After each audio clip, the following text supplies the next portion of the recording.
दोस्तों नमस्कार, मैं उपेन यादव। दोस्तों आपका इस फेसबुक लाइव में आप सबका स्वागत है। दोस्तों आज सवाल है, हम लगातार पहले लंबित भर्तियों के लिए संघर्ष करते, बाद में कोरोना महामारी आई, फिर हम लोग बेरोजगारों का किराया माफी को लेकर अभियान चला रहे थे। अभियान लगातार चल रहा है और करीब 17-18 लाख रुपए हम माफ करवा चुके हैं। पास में जाकर या फोन के माध्यम से हम लगातार प्रयास करें, लेकिन एक सवाल उठ के आ रहा था। इस लाइव में मैं चर्चा लंबित भर्तियों को लेकर भी करूंगा, क्योंकि अभी कमेंट आने शुरू हो जाएंगे। लंबित भर्तियों के साथ साथ माननीय मुख्यमंत्री जी से मुलाकात, शिक्षा मंत्री से मुलाकात और आगे की रणनीति को लेकर मैं चर्चा करूंगा। लेकिन सवाल अब उठता है कोचिंग को लेकर, क्योंकि कई लोगों के दिमाग में एक बात पहले भी आती थी कि कहीं ना कहीं राजस्थान बेरोजगार एकीकृत महासंघ को ये कहीं कोचिंग वाले सपोर्ट करते हैं। तो मैं एक चीज़ बता दूं, राजस्थान बेरोजगार एकीकृत महासंघ का कोचिंग वाले से कोई लेना देना नहीं है। और सीधा सा जो आज का लाइव है वो कोचिंगों के विरोध में ही है। उन कोचिंगों के विरोध में है कि जो कोचिंग जिन लोगों ने ऑफलाइन के लिए बेरोजगारों से पैसे लिए थे। हालांकि कुछ लोग ऑनलाइन कोचिंग करवा रहे हैं, लेकिन कई बेरोजगार ऑनलाइन कोचिंग नहीं करना चाहते, वो चाहते ऑफलाइन उनकी कोचिंग हो।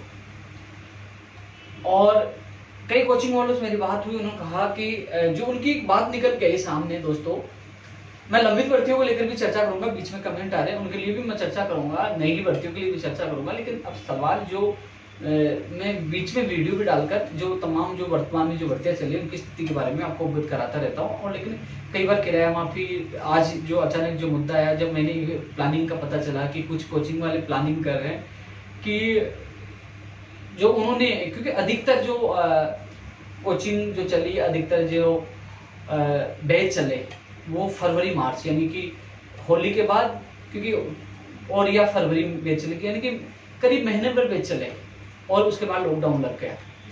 तो करोड़ों रुपए उनके पास फीस के रूप में, आज वो यूट्यूब पर फ्री कोचिंग देने का काम कर रहे हैं। वैसे कई और भी हैं, लेकिन उससे काम चलने वाला नहीं है। लेकिन एक सवाल उठा है कि अभी मुझे पता चला कि कुछ कोचिंग वाले प्लानिंग ये कर रहे हैं कि हम जैसे लॉकडाउन समाप्त होता है और उसके बाद हम लोग कह देंगे इतनी तारीख से इतनी तारीख को हम कोचिंग करवा रहे हैं और आप आ जाइए। यानी कि वो अचानक कहेंगे तो कई बेरोजगार आने में असमर्थ भी रहेंगे, क्योंकि उस समय घर वालों ने उनके पास बजट था, जितना बजट उन स्टूडेंट को दिया था वो आए, यहाँ रहे। बाद में कुछ मकान मालिकों ने भी किराया ले लिया, कुछ ने छोड़ भी दिया। लेकिन अब कई एक परिस्थितियां बदल गई कि अब हर कोई बेरोजगार जयपुर आ सकता है, जोधपुर आ सकता है, उदयपुर आ सकता है, अजमेर, वो नहीं है परिस्थितियां। और घर वालों की जो आर्थिक स्थिति वो भी कमजोर हो गई। ऐसे में कोचिंग वाले कह रहे हैं कि हम तो पढ़ाने के लिए तैयार है, स्टूडेंट आना चाहिए। तो ऐसे में जिन विद्यार्थियों के आने में असमर्थ है, यानी कि वो जयपुर में कमरा किराया लेकर कोचिंग करने में असमर्थ है, उनकी कोचिंग फीस उनको लौटाना होगा। मान लीजिए किसी का 50% कोर्स हो गया तो 50% उनको फीस वापस देनी होगी। ये अभियान हम शुरू करने वाले हैं, क्योंकि हमें किसी कोचिंग से मतलब नहीं है, हमें मतलब है हमारे गरीब बेरोजगार से। और इसके आदेश सरकार भी जारी कर सकती है, उसके लिए हम प्रयास करेंगे, चाहे हमें आंदोलन करना पड़े, चाहे कुछ भी करना पड़े, क्योंकि मेरे गरीब बेरोजगार छात्र नहीं मरना चाहिए। क्योंकि कोचिंग फीस देने के बाद अचानक लॉकडाउन लागू हुआ, सरकार के निर्देश पर सब लोग घर चले गए। अब जो एक दोहरी मार तो वहां जो कमरा किराया है उसको लेकर मकान मालिक कर रहे हैं। दूसरी तरफ अब ऑनलाइन कोचिंग करवा रहे हैं, धन्यवाद। कई कोचिंग वाले फ्री में करवा रहे हैं, बहुत बहुत धन्यवाद। कई लोगों के उनसे जो पासवर्ड ले रहे हैं तो वो उसका बेस नंबर सब पता कर रहे हैं कि बाद में उनको ऑफलाइन कोचिंग नहीं दे। लेकिन विद्यार्थियों, तमाम विद्यार्थियों ने जो भी उन्होंने ऑफलाइन कोचिंग के लिए उन्होंने पैसे दिए थे, नहीं कि ऑनलाइन के लिए। क्योंकि आप सोच लीजिए करोड़ों रुपए उनके पास फीस आई थी उन बैचों की। फरवरी मार्च में जो बैच बने थे, पहले की बैच चल रहे थे। एक कोर्स होता है 6 महीने से 8 महीने तक का। तो आज आप 5 लाख या 10 लाख या 20 लाख रुपए खर्च करके, 50 लाख रुपए खर्च करके आप यूट्यूब पढ़ा रहे हो, उससे काम चलने वाला नहीं है। सभी कोचिंग वालों से मेरा निवेदन है कि आप उनकी फीस वापस लौटाएं, जो बेरोजगार अभ्यर्थी फीस देने में असमर्थ है। क्योंकि उस समय परिस्थिति अलग थी, अब परिस्थिति अलग है। और यदि फिर भी आप नहीं मानोगे तो हम राजस्थान बेरोजगार एकीकृत महासंघ को आपकी कोचिंग के सामने बैठना पड़े तो पढ़ेंगे, बैठेंगे। उग्र प्रदर्शन करना पड़े, आपकी कोचिंग के ताला लगाना पड़े तो लगाएंगे हम। क्योंकि हम किसी भी बेरोजगार के साथ गलत नहीं होने देंगे। क्योंकि हम ये भी नहीं कहते आपको कि हमारी कोचिंग फीस करो, कभी नहीं कहते। तो आप बेरोजगारों से जब आपके पास जाते हैं, आप उनकी 1 रुपए फीस कम नहीं करते हो, तो अब आपका अधिकार है उनकी फीस वापस लौटाना। हाथ जोड़ के मैं आपसे निवेदन करता हूँ। कुछ कोचिंग वाले बहुत ही अच्छे हैं, मैं सारी कोचिंग वाली बात नहीं कर रहा हूँ, कुछ कोचिंग वाले अच्छे भी हैं जो हमेशा युवाओं को, बेरोजगार को कोऑपरेट करते हैं, उनको बहुत बहुत धन्यवाद। लेकिन जो और है कि वो सोच रहे हैं कि ऑनलाइन से काम चल जाएगा, वो ऐसा हम कभी भी नहीं होने देंगे। जो विद्यार्थी सब इच्छा से ऑनलाइन लेता है, वो कहता है कि मुझे ऑफलाइन की जरूरत नहीं है, उनकी आप फीस नहीं भी दो, क्योंकि वो ऑनलाइन कर चुका तो फीस की वो आवश्यकता भी नहीं है। लेकिन जो व्यक्ति ऑनलाइन नहीं करना चाहता, ऑफलाइन ही करना चाहता है, तो उनको उसी फीस में कोचिंग करवानी है। और यदि कई अभ्यर्थी जयपुर आके कमरा किराया नहीं ले सकते हैं, नहीं रुकने का उनके पास करते हैं, तो वो फीस वापस मांगे, चाहे उसकी 20% हो, चाहे 30% हो, चाहे 40% हो, चाहे 100% हो, 80% हो, आपको वापस देनी होगी। यह अभियान हम चला रहे हैं और इस संबंध में मैं एक लेटर आज लिखा था, एक जो फीस वापस देने वाला लेटर मैं कल सोमवार को फिर लिख के दूंगा। और जो बेरोजगार लगातार, क्योंकि मेरे पास काफी कॉल मैसेज आ रहे हैं, मुझे रणनीति का पता चला कि कोचिंग वाले ये रणनीति कर रहे हैं कि हम, क्योंकि बेरोजगारों के पैसे हैं, करोड़ों रुपए उनके आगे 10, 20, 50 लाख में यूट्यूब चैनल बना दिया और पढ़ा रहे हैं और कह रहे हैं कि हम ऑफलाइन नहीं देंगे। कुछ कह रहे हैं कि हम तो जैसे लॉकडाउन खुला, हम कह देंगे इतनी तारीख से इतनी तारीख को आ जाओ, तो ऐसा थोड़ी कि बेरोजगार फ्री बैठा है, आर्थिक स्थिति कैसी वो तभी आ जाएगा।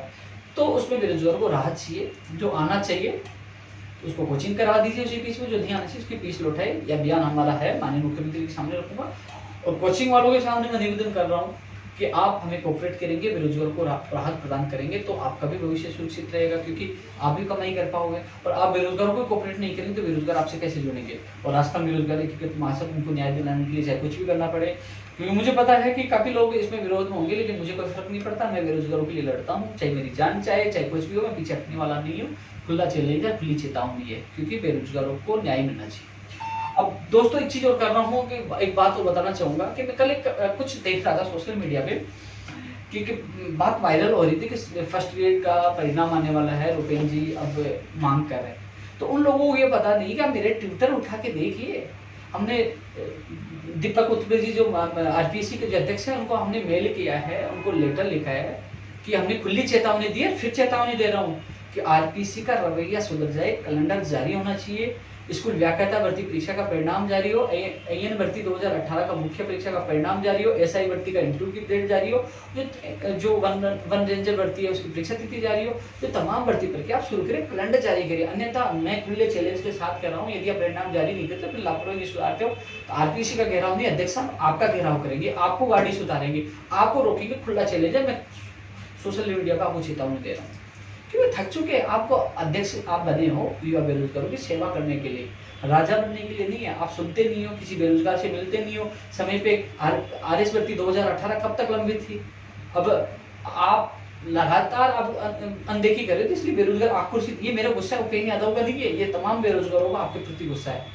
जो एक संवैधानिक संस्था है, लोगों का विश्वास था, विश्वास उठता जा रहा है। समय पे आप परिणाम नहीं निकालते हो, परिणाम निकाल देते हो तो फिर उसमें कई कमियां छोड़ देते हो, बेरोजगार लटकते रहते हैं, रोते रहते हैं। तो इसमें आपको सुधार करना होगा, आपको सुधार करना होगा। इसलिए जो दुगना का परिणाम के आपने अच्छा किया था क्योंकि वेटिंग वाला, लेकिन अब अभ्यर्थी ये मांग कर रहे हैं कि 1 गुने का परिणाम ही निकाले, तो आप उनकी मांग पे भी ध्यान दें। तो दीपक उत्पे जी आपसे निवेदन है कि आपको पता है कि पुलिस भी आपके पास है, आपके पास वैधानिक पद है, पावरफुल, लेकिन ज्यादा क्या मुकदमा दर्ज वो जेल में डालेंगे, लेकिन जो कह रहे हैं ना वो करके रहेंगे, आपकी गाड़ी का घेराव कर देंगे। अभी समय है, परिणाम जारी करें, बेरोजगार को राहत प्रदान करें।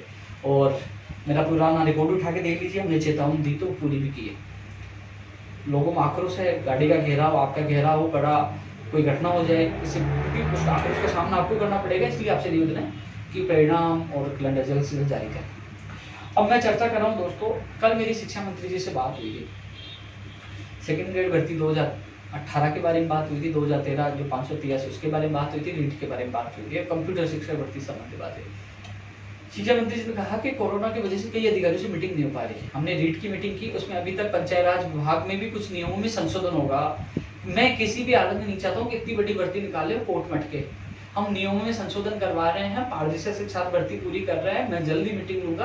और उन्होंने ये भी कहा कि साहब लोग परेशान हो रहे हैं भर्तियों को लेकर, सेकंड ग्रेड का परिणाम हो चाहे रीट के लिए हो, क्योंकि दोस्तों आप लोगों को मैंने कहा था कि 19 तारीख के बाद शिक्षा मंत्री जी ने टाइम दिया है। मैंने उनसे टाइम भी मांगा था, उन्होंने मुझे टाइम भी दिया था कि 19 तारीख के बाद मिलेंगे। तो कल मैंने फोन पे बात की तो उन्होंने कहा कि देखो कोरोना काल चल रहा है, लगातार अधिकारी भी नहीं आ पा रहे, लेकिन कोशिश कर रहे हैं। तो वो मुझे शायद टाइम देने में 1-2 दिन लग सकता है, लेकिन फोन पे मेरी जो बात हुई, जो मैंने ट्वीट के माध्यम से आप लोगों को बताया था, उन्होंने ये कहा कि पारदर्शिता के साथ रीट 2020 का आयोजन करेंगे और इसमें माननीय मुख्यमंत्री जी से भी सामने वो रखेंगे। और जो पंचायत राज रूल्स में जो चेंज हो रहे हैं, क्योंकि यदि 2 एग्जाम होती तो चेंज होगा।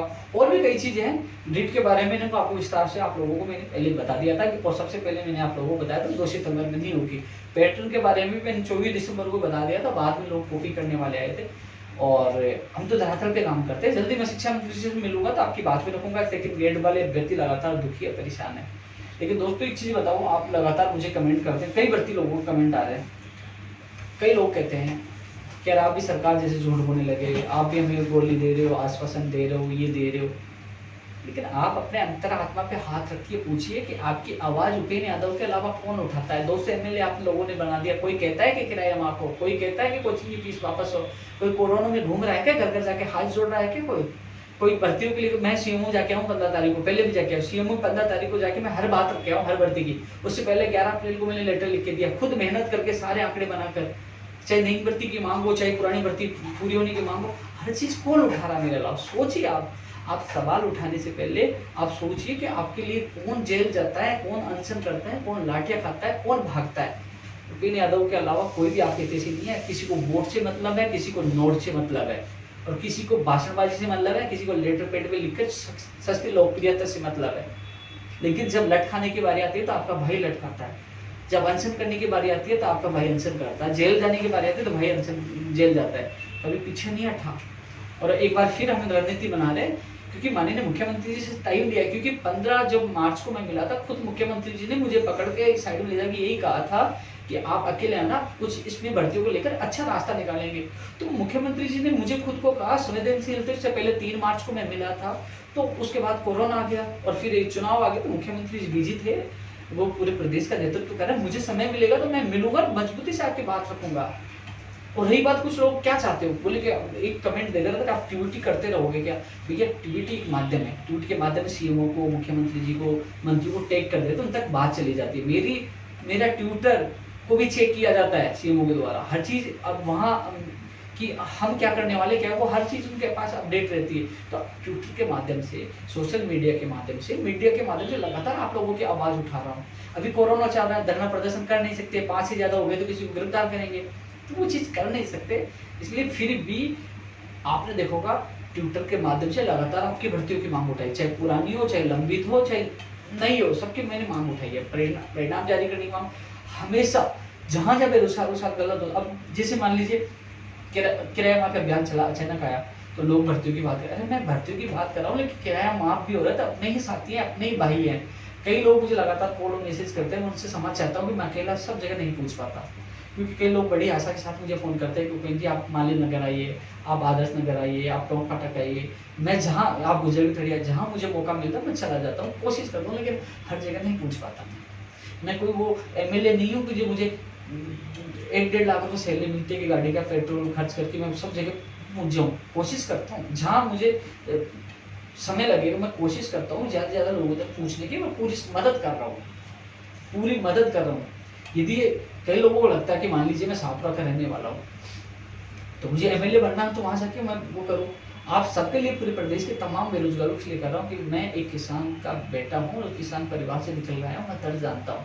पटवारी, पुलिस, ये जो कांस्टेबल, जो इसके अलावा जो एलडीसी, ये कौन बनता है। एक गरीब परिवार, एक सामान्य परिवार से निकल के आते वो व्यक्ति ही नौकरी की तैयारी करते। कोई राजनेता का, कोई नेता का, कोई राजा महाराजा का, कोई मंत्री का, कोई एमएलए का बेटा कभी नौकरी के लिए तैयारी करते हुए देखा क्या? उनका आवश्यकता नहीं। आवश्यकता तो हम जैसे सामान्य व्यक्तियों को है। तो फिर भी मैं हर व्यक्ति के साथ जाता हूँ। मैं अभी मेरे दोस्त के ऑफिस में से लाइव कर रहा था, ज़्यादा तेज बोल भी नहीं पाऊँ, लोग सोच रहे हैं कि आज आवाज़ कैसी धीमी है। आवाज़ धीमी है, लेकिन जज्बा और जो मेरी भावनाएं हैं, मेरे जो अंदर जोश है, वो कभी कम नहीं होगा। कि कई लोग देख रहे हैं कि पहले उग्र थे, बहुत तेज तर्रार थे, अब ठंडे के ठंडा नहीं हो। समय आने के बाद पता लग जाएगा। कुछ परिस्थितियाँ होती है कि पीछे हटना भी पड़ता है, समय आने पर आगे बढ़ना पड़ता है। लेकिन फिलहाल माननीय मुख्यमंत्री जी से मुलाकात होगी, शिक्षा मंत्री जी से मुलाकात होगी। सेकंड ग्रेड भर्ती 2018 के भर्ती की समस्या समझता हूँ मैं, मेरे से जितनी मदद होगी मैं करूंगा। आप अनशन में बैठे तो लगातार अजमेर में आपके साथ पास जाता रहा और आपकी मांग उठाता रहा। एलडीसी भर्ती 2018 में भी कई जो बीमा विभाग वाले भी, कई विभाग वालों की जो संस्कृत एजुकेशन है कई जगह अटकी पड़ी है, उसकी मैंने शिकायत की है। सोमवार को फिर मैं कोशिश करूंगा कि आपकी मजबूती से बात रखूं। कई विभागों की समस्याओं का हल हो गया, धीरे धीरे वो हर विभाग की समस्याओं का हल कर रहे हैं। कंप्यूटर शिक्षक भर्ती की मैं लगातार बात करता हूँ, लेकिन लोगों को कॉल और मैसेज आते हैं। तो दोस्तों बात ऐसी है कि जो आजकल लागू का उद्देश्य ये था, एक तो क्योंकि मान लो कोचिंग फीस कम होगी, किसको होगी? आप लोगों की होगी। क्योंकि यार कई ऐसे गरीब बेरोजगार हैं जो किसान के बेटे हैं, एक गरीब परिवार से आते हैं। उस समय तो घर वालों ने कहा कि बेटा जा, मैं कर्जा लेके देता हूँ, तैयारी कर, तो कैसे नौकरी लग जाए। आज आर्थिक स्थिति कमजोर होती, दोबारा कर्जा कहाँ से लेके आएंगे? पहले वाला कर्जा नहीं चुका पाए तो कहाँ से वो कोचिंग करा पाएंगे? तो उनकी फीस वापस होनी चाहिए, फीस वापस होनी चाहिए। ऑनलाइन करने वाला ऑनलाइन करे कि वो संतुष्ट है कि ऑनलाइन के माध्यम से हम लोग खुश है, उनको ऊपर। लेकिन कोचिंग वालों ने अरबों करोड़ रुपए आप लोगों से कमाए, उनका फर्ज है पैसे वापस देंगे। ये मुहिम हमने चलाई है, पहले किराया माफी वाली चलाई, वो लगातार चल रही है। लंबित भर्ती को लेकर मैं लगातार, आपको पता है, मीडिया, सोशल मीडिया के माध्यम से मैं पूरी कोशिश कर रहा हूँ। और रही बात मेरे कुछ जो बहनें हैं, एनएम भर्ती 2013 और जीएनएम के मेरे भाई है, वो भी लगातार कॉल मैसेज कर रहे हैं। उन बहनों को विश्वास दिलाना चाहूंगा, जिस दिन मेरी माननीय मुख्यमंत्री से मुलाकात होगी, प्राथमिकता के साथ आपकी बात रखूंगा कि आप 7 साल से संघर्ष कर रहे हो। कितनी बार मंत्री ने आश्वासन दिया, कमेटी बनी, मुझे आपके हर आंसू का पता है। मैं भी 12 बजे तक आप लोगों को देखा था जब आप सड़क हो गए थे। मेरे से ज्यादा आपकी जो 7 साल में दुर्दशा है वो कोई नहीं जान पाएगा। तो इसलिए बहनों, मैं आपको विश्वास दिलाता हूँ, मैं मजबूती से आपकी बात रखूंगा। और उसके बाद हम, यदि मान लीजिए नेगेटिव कुछ आता है, तो बैठ के मैं आपके साथ जितना साथ होगा मैं दूंगा। मैं आप लोगों को विश्वास दिलाता हूँ थोड़ा सा, क्योंकि हम धरना प्रदर्शन इसलिए करते हैं कि मुख्यमंत्री से वार्ता हो, हमारे सरकार से वार्ता, हमारा काम हो। तो प्यार से माननीय मुख्यमंत्री जी संवेदनशील सुन रहे हैं, बुला रहे हैं, तो उनसे मिलकर आपकी बात मजबूती से रखूंगा। एलडीसी भर्ती 2018 जो 10,029 पद है, उनके लगातार कॉल आ रहे हैं। अर्केश मीणा जी जो हैं वो उनके साथी कई कॉल कर रहे हैं, तो उनको मैंने फोन करके सारी चीजें बता दी है। मैं भूला नहीं हूँ, 10,029 पद मुझे याद है। 2013 5 मार्च को जो आदेश हुए थे मुझे सब पता, लेकिन मैं समय आने पर हर व्यक्ति की बात रखूंगा, क्योंकि लोगों की आशा है, तो मैं हर व्यक्ति की आशाओं पर खरा उतरने की कोशिश करूंगा। दोस्तों 4-5 भर्तियां हैं। जो फायर की, ड्राइवर की भर्ती 2015 193 पदों पर, उनको मैंने कह दिया था जुलाई में सुनवाई है, 7 जुलाई को। तो 1 जुलाई से उनके साथ मैं अधिकारियों से मिलकर उसको सुनवाई कराने की पूरी कोशिश करूंगा उनके साथ। वो तो 1 जुलाई के इंतजार करें। इसके अलावा जो 4 भर्तियां हैं, सुपरवाइजर, कृषि प्रेक्षक, जो एग्रीकल्चर सुपरवाइजर, महिला जो आंगनबाड़ी वो महिला सुपरवाइजर है, इसके अलावा आरएस भर्ती है। ये 3 भर्तियां हैं। तो महिला अधिकारिता वाली जो है उसमें तो स्टेट नहीं, लेकिन इसके लपेटे में उसको भी ले रखा है। 4 भर्तियां हो गई। अब एक चीज बताओ, इससे ज्यादा क्या प्रयास कर सकते हैं? मुझे एक चीज बताओ। भाग दौड़ करके एडवोकेट जनरल साहब को करवा दिया, सुनवाई के लिए प्रार्थना पत्र लगवा दिया। ऑफलाइन सुनवाई हो नहीं रही थी। ऑफलाइन में तो एडवोकेट जनरल या एडवोकेट जाके निवेदन कर लेते, साहब आप इसमें जल्द से जल्द सुनवाई करिए। उसमें रजिस्ट्रार साहब बैठते हैं, एडवोकेट साहब जाके आए थे, एप्लीकेशन लगाई, तो आपने देखा होगा कि वो साइट पे भी आ गई थी, प्रयास पूरा किया गया था। लेकिन आप लोगों के देर है, लेकिन थोड़ा सा आपके लिए फायदा यह है कि जब भी आपकी सुनवाई होगी तो एडवोकेट जनरल साहब आपकी पैरवी में उतरेंगे, और जिससे आरएस भर्ती 2018 भी स्टेप रहेगा। एसटीएफ का प्रकरण प्रयोगशाला सही भर्ती भी है इसमें, और 3 जो और मैंने भर्तियां बताई, एग्रीकल्चर सुपरवाइजर, महिला सुपरवाइजर, सब में मैं विश्वास दिलाना चाहता हूँ। मैंने आपको भूला नहीं, मैं इसलिए कि कोर्ट बंद हो गया। अब जो बेंच बनी है, बेंचों में सुनवाई नहीं होगी। ये अति आवश्यक जो क्रिमिनल जैसे कई केसों की सुनवाई करें, ये सर्विस मैटर में नहीं पड़ रहे, इनमें नहीं होगी। अब तो जो 29 जून से आपके कोर्ट खुलेंगे, उसके बाद मैं जल्द से जल्द सुनवाई करवाकर आपके स्टेट बनने की पूरी कोशिश करूंगा। आप लोगों से वादा करता हूँ, उससे पहले कुछ नहीं होगा। इसलिए मैं कई बार वीडियो में या ट्वीट पे इसलिए नहीं डाल रहा कि अभी हमें इंतजार तो करना ही पड़ेगा कोर्ट खुलने का, क्योंकि अब दीर्घकालीन जो अवकाश आ गया। इसलिए आप थोड़ा सा विश्वास रखें। हमने प्रयास किया, एडवोकेट जनरल साहब आप लोगों के लिए किया गया, एप्लीकेशन लगे, दुर्भाग्य था कि सुनवाई नहीं हो पाई, तारीख नहीं मिल पाई। लेकिन अब विश्वास दिलाता हूँ कि जब भी सुनवाई होगी, जब आपको जल्द से जल्द राहत दिलाने के लिए मैं पूरा प्रयास करूंगा। इसके अलावा दोस्तों, अभी मैं एक बार कुछ सवाल और देख लेता हूँ, क्योंकि लोगों के सवाल और जवाब खूब आ रहे होंगे, क्योंकि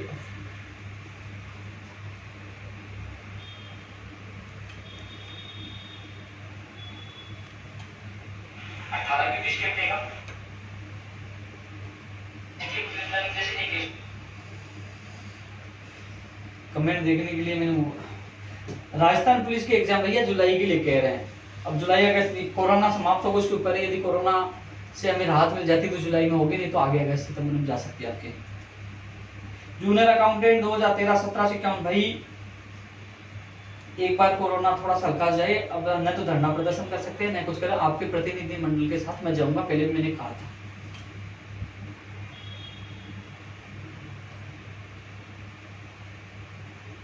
MR उंगलिया जी, आपने कहा कि भैया मेरे फोन में 2 सिम है, मैं दूसरे फोन पे बात करता रहता हूँ तो दूसरा नंबर नहीं लगता, 3 नंबर है, एक फोन पे मैं बिजी हो गया तो दूसरा फोन नहीं उठा पाया, तो लोग कहते हैं कि हमारा फोन नहीं उठा पाता, मजबूरी समझिए।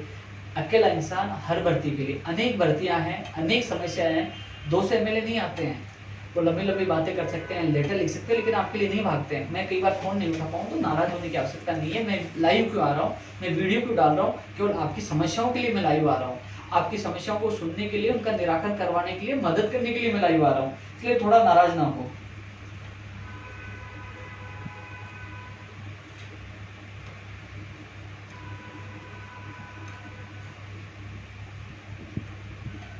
सूचना साइट 2013 वाले मैंने बता दिया। लाइब्रेरियन की एग्जाम कब होगी? सितंबर अक्टूबर में हो सकती है, रामदेव गोदारा जी।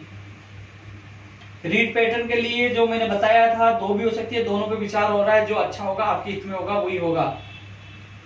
सोहन लाल जी, वरिष्ठ अध्यापक भर्ती 2018 नियुक्ति, बिल्कुल मैं पूरा प्रयास कर रहा हूँ, लगातार मेरे पास राजेश बदाला जी को कोड आ रहे हैं, अमित शर्मा जी के, मैं लगातार पूरा प्रयास कर रहा हूँ और जैसे होगी मैं अपडेट आपको दे दूंगा। मनमोहन सिंह जी 2015 अग्निशमन 193 पद, मुझे पता है, मैंने जुलाई के लिए कहा है। धन्यवाद दिनेश भाई। रीट मीटिंग अरुणा जी, रीट के लिए कल ही शिक्षा मंत्री जी से बात हुई थी, जो भी अपडेट होगी मैं दे दूंगा। पहले भी आप लोगों को बताया था, हमारा संघर्ष कामयाब हो रहा है, कोशिश कर रहे हैं कि पद भी बढ़े, वेटेज भी खत्म हो, सामान्य ज्ञान भी ज्यादा है, कॉमर्स वालों को लिया जाए, जिसे शिक्षकों को पता है वो पूरी कोशिश करें और सब में हमें राहत मिलेगी। बीएड वाले फर्स्ट लेवल में अलाउ हो क्या? कल शिक्षा मंत्री जी यही कह रहे हैं कि जो एनसीटी में बदलाव हुआ है उसमें राय ली जा रही है कि किस प्रकार क्या करना है, तो बीएड वाले भी मामले भी कल शिक्षा मंत्री जी से चर्चा हुई थी। तो दोस्तों इस मामले में अभी नियमों के अनुसार ही होगा, अब एनसीटी के नियम क्या कहते हैं। नितेश यादव जी, आप प्रार्थना करो, हाथ जोड़िए, मुझे आवश्यकता हो तो मुझे बात करा दीजिए, मैं भी निवेदन करूंगा, केवल गांधीगिरी से ही हम किराया माफ करवा सकते हैं। फर्स्ट ग्रेड के रिजल्ट के लिए लगातार हमने चेतावनी दी है, आने वाले वीक के लिए, मुझे तो इस महीने का आश्वासन दिया था, लेकिन जो सोशल मीडिया पे चल रहा है कि सोमवार से रिजल्ट आना शुरू हो सकता है, लेकिन जब तक रिजल्ट जारी नहीं हो जाए आप ये न सोचिए कि रिजल्ट आ गए, हमें प्रयास करना होगा, संघर्ष करना होगा। लगातार हम सोशल मीडिया से, मीडिया के माध्यम से प्रेशर बनाने की कोशिश कर रहे हैं। मैं लगातार लेटर लिख रहा हूँ। 15 तारीख को सीओ में जाकर फर्स्ट ग्रेड की भी मैंने बात रखी थी, आरपीएससी की अलग बात रखी थी, अध्ययन बोर्ड की अलग, तमाम मैंने जो चीजें मुझे याद थी मैं लेके गया था, मैंने उनके सामने रखी थी और उन्होंने नोट किया था कि वो आरपीएससी के अधिकारी से बात करेंगे। लेबर असिस्टेंट का मामला वही है। पटवारी कब होगी भैया? पटवारी सितंबर अक्टूबर फार्मासिस्ट और पुस्तकालय अध्यक्ष होगी, तो ये देख लीजिए नवंबर दिसंबर या जनवरी फरवरी आगे जाएगी पटवारी।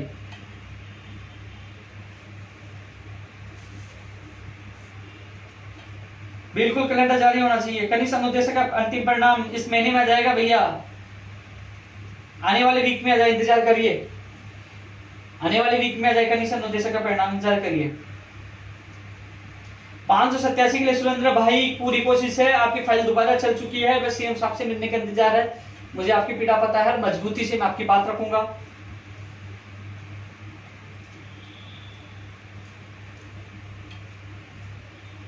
भाई जूनियर अकाउंटेंट 2013 के लिए कह रहा हूं ना, मैं आपके साथ हूं, आपकी बात रखूंगा, लेकिन एक बार कोरोना सही हो जाए, आपका प्रतिनिधि मंडल आए, मैं आपके साथ सीएम सचिव साहब से वार्ता आपकी खुद की कराऊंगा, मैं आपके सामने बात रखूंगा। एसटीएफ वाला मामला पता भैया, एनटीटी का भैया इसी महीने में आएगा, अभी डेटा अध्ययन बोर्ड नहीं पूछा। रामजी लाल जी मुकदमे वापस हो जाएंगे, नो टेंशन रहो आप। नर्सिंग भर्ती जो लेखराज जोरलाल जी, मुझे पता है, दिल से मैं आपके साथ हूँ, मुझे आपकी पीड़ा पता है, अभी मैंने बहनों का दर्द कई सालों से देखा, उनके आंसू देखे हैं, मैं साथ हूँ। सामान्य प्रशासन के एलडीसी का अटक गई क्या? चलो ठीक है, इसको मैं नोट कर लेता हूँ। रोडवेज की मोटर वाहन उपनिरीक्षक वाली भैया आरपीएससी के लिए कहा जा रहा है कि आरपीएससी कार्रवाई की भी कार्यविभाग में फाइल पड़ी है, और फिर किसी व्यक्ति का फोन आया था, वो कह रहे हैं कार्यविभाग से तो वो परिवहन विभाग चली गई। एक बार मैं प्रताप सिंह जी से खाचरवाल जी से इस संबंध में बात करूंगा, जिसे इसकी वैकेंसी जल्द से जल्द आए। कंडक्टर के मैंने लिखा है यार, पहले मैंने एक लेटर लिखा है नई भर्तियों के लिए तमाम विभागों, चाहे बिजली विभाग हो, कि बिजली विभाग के जो ITI की व्यक्ति है वो ITI योग्यता पे भर्तियों की मांग करें, मैं उनके साथ हूँ। बिजली विभाग में भर्तियां हैं, चाहे कंडक्टर की भर्ती हो, सबकी भर्तियों की हम लगातार मांग करें। मैंने लेटर लिखा था, क्योंकि आप लोग देख नहीं पाते। आप मेरा Twitter account Upendra Yadav official पे सीधा जुड़िए, वहां देखिए मैं ट्विटर के माध्यम से माननीय मुख्यमंत्री जी को, संबंधित मंत्री को टैग करके उन तक बात पहुंचा रहा हूँ, क्योंकि कोरोना काल में हमारे पास एक सोशल मीडिया के माध्यम से आवाज उठा सकते हैं। लगातार आपकी आवाज उठा रहे हैं, तो कई लोग देख नहीं पाते, ना फेसबुक पे देख पाते हैं, न ट्विटर पे देख पाते हैं, बाद में कहते हैं कि हमारी आवाज नहीं उठाई। भैया मैं लगातार हर व्यक्ति की आवाज उठा रहा हूँ, आप सीधा जुड़िए, चेक करिए। आइए का एक लोग यार, ये आइए का एक लोग बाकी है क्या भी? अंकुश जैन जी, इस वीक का इंतजार करो, मैं कल बात करता हूँ। कल तो नहीं, संडे मंडे को बात कर, कल ही बात करके बताता हूँ आपको इसके एग्रीकल्चर सुपरवाइजर वाले। वोमन सुपरवाइजर भी वही STF मामला है। वन रेंजर वाला भैया पहले आपके फॉर्म नहीं आई थी, आवेदन प्रक्रिया शुरू नहीं हुई थी, फिर हम पूछे, लगातार मेहनत की, उसके बाद आवेदन प्रक्रिया शुरू हुई, अब परीक्षा बाकी रहेगी। तमाम ये स्थिति हो गई कि परीक्षा के लिए, यानी कि विज्ञप्ति जारी करवाने के लिए, भर्ती निकलवाने के लिए संघर्ष करो, और भर्ती आ गई तो परीक्षा के लिए संघर्ष करो, और परीक्षा आ गई ना तो रिजल्ट के लिए, रिजल्ट आ गया तो दस्तावेज सत्यापन के, दस्तावेज सत्यापन हो गए तो ज्वाइनिंग के लिए। हर पल हर जगह में संघर्ष करना पड़ता है। क्या करें, सिस्टम ही ऐसा है। लेकिन सिस्टम से लड़ेंगे और जीतेंगे, हम सबको मिलकर इस सिस्टम से लड़ाई लड़नी होगी। एक मजबूती से हम रणनीति बना रहे हैं, क्योंकि ऐसा नहीं है कि हम चुप बैठे, नहीं, रणनीति भी बना रहे हैं, बड़ा धमाका भी होगा।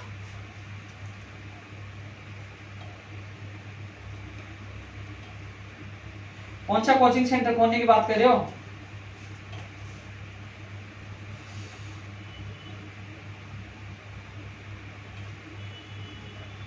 ये चीन वाले नहीं सुधरेंगे। ये देखो मेरे भी बीच में मोबाइल में डाले, सुधर जाओ चीन वालों, ये तुम्हारे जूते पड़ेंगे। मेरे उन्हें शहीदों को भी नमन करना चाहूंगा जो हमारे देश की रक्षा के लिए शहीद हुए हैं, और साथ में माननीय प्रधानमंत्री जी से कहना चाहूंगा कि मेरी आवश्यकता पड़े तो मैं फ्री सेवा, देश की सेवा के लिए मैं आने के लिए तैयार हूँ। मुझे बॉर्डर पर कहीं भी भेज दीजिए, जान भी देने के लिए तैयार हूँ, क्योंकि हम देश के साथ हैं, हमारे लिए देश पहले है। ये चाइनीज नहीं सुधरेंगे। और दोस्तों एक चीज और कहना चाह रहा था, एक छोटा सा मेरा सभी युवा साथियों से निवेदन है कि लोग कह रहे हैं कि चीनी सामान का बहिष्कार करो। कई लोग टीवी मोबाइल फोड़ रहे हैं, लेकिन जिस चीज के लिए हमने पैसे खर्च कर दिए, मान लीजिए मोबाइल है 10,000 रुपए का, मैंने फोड़ दिया तो 10,000 रुपए मेरे पास कहां से आएंगे? खुद को नुकसान मत पूछो, भविष्य में कोई भी सामान नहीं खरीदे। शपथ लो आप सब कि हम शपथ लेते हैं आज कि न तो मैं खरीदूंगा, न मेरा परिवार के सदस्य कोई सामान खरीदेंगे, कोई भी चीज सामान नहीं लेके, वो आगे के लिए शपथ लो। खुद को नुकसान मत पूछो, आप पैसे जो आपने खर्च कर दिए वो चीन तक पहुंच चुके, तो खुद को नुकसान मत करो, लेकिन भविष्य की शपथ खाओ कि आज हम शपथ खाते, तब हम सबको मिलकर ये अभियान को मजबूती से चलाना होगा, जिससे चीन की कमर हम तोड़ सके। रीड 2020 का मुझे पता भैया जुलाई में सुनवाई होगी। मैंने कैलाश जी और अरमान जी को मैंने फोन किया था, कैलाश जी से आज फिर बात करूंगा। एक बार वो फैसले कॉपी आ जाए 2018 लेवल 2 को, मैं नहीं भूला हूँ। और एक प्रयोगशाला सहायक भर्ती 1534 पदों पर जो इसकी है चिकित्सा विभाग की, उसमें वो लोग कोरोना में कभी बूट पालिश कर रहे, कभी भीख मांग रहे। रघु शर्मा जी, आप चिकित्सा मंत्री जी, इनकी इज्जत करिए, कोरोना योद्धा हैं, ये सेवा दे रहे हैं, पीपी किट पहन के 4-4 घंटे तक, तो उनकी समस्याओं को समझे, इनको ज्वाइनिंग दे 1534 पदों पर। ऊर्जा विभाग की भैया आपकी मैं बिल्कुल बात रखूंगा।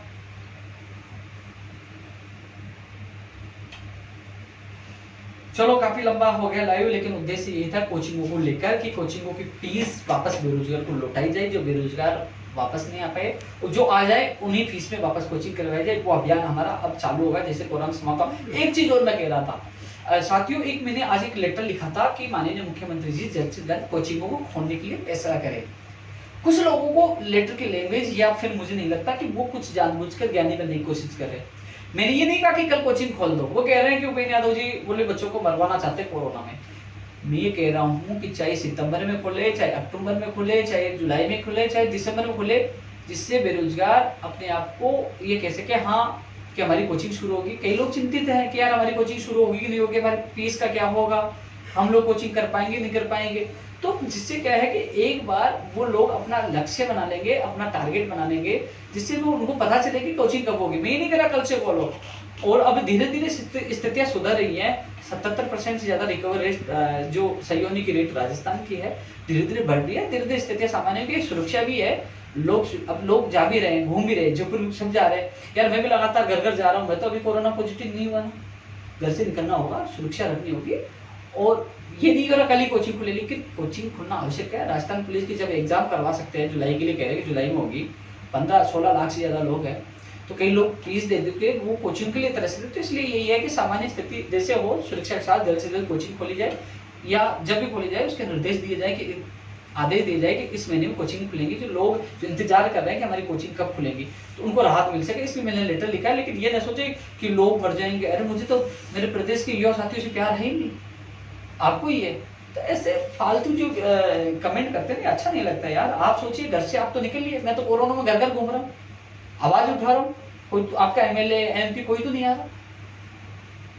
लेकिन एहसास तब होगा ना जब हम सब कुछ छोड़ देंगे, हमने अध्यक्ष छोड़ा, संयोजक प्रवक्ता है वो भी छोड़ देंगे, जब पता होगा ना कोई आवाज उठाने वाला नहीं है। दूसरा आ गया, वो कहेगा भैया मुझे ज्ञापन के पैसे दीजिए, मुझे प्रेस कॉन्फ्रेंस के पैसे दीजिए, मुझे पेटीएम करिए। जब आप लोगों को लूटेंगे, जब आप लोगों से डीजल के पैसे मांगेंगे, जब आप लोगों की बात उठाने के पैसे मांगे, तब एहसास होगा कि बेरोजगार महासंघ का कोई लीडर था, कोई अपनी आवाज जो बिना पैसे लिए अपनी आवाज उठाता। तब समझ, अभी समझ नहीं आएगा। अभी तो ये कह दो कि हमारी आवाज नहीं उठा रहा, उसकी आवाज, अरे अकेला इंसान हो यार, हर व्यक्ति की आवाज उठाने की कोशिश करता हूँ।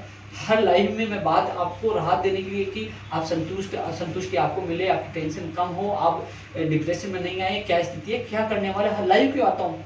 लोग नेता लोग तो इसलिए आते हैं फेमस होने के लिए, हाँ मुझे फेमस नहीं होना है, केवल यही है कि आप लोगों को संतुष्टि मिले। 2 लाख से ज्यादा लोगों को ज्वाइनिंग मिली, उनके माता पिता, उनके परिवार का मुझे आशीर्वाद मिल रहा है, मैं खुश हूँ। लेकिन इसलिए कि लोगों को राहत मिले, इसलिए मैं आपके बीच में लाइव आता हूँ। मैं जो कई बार लाइव यार वीडियो डालता हूँ, ये सोचता है यार कौन वीडियो डालेगा, मैं तो दुखी हो जाता हूँ। लेकिन नहीं, मैंने कहा यार बेरोजगार दुखी है, उनकी पीड़ाओं को देख के मैं वीडियो डालता हूँ। तो दोस्तों जल्द ही मैं एक और लाइव या वीडियो के साथ लौटूंगा। आप लोग इस जो भी अभियान हम चलाए उसमें बढ़ चढ़ कर हिस्सा ले और हमें अभियान को सफल बनाए। जय हिंद, जय भारत।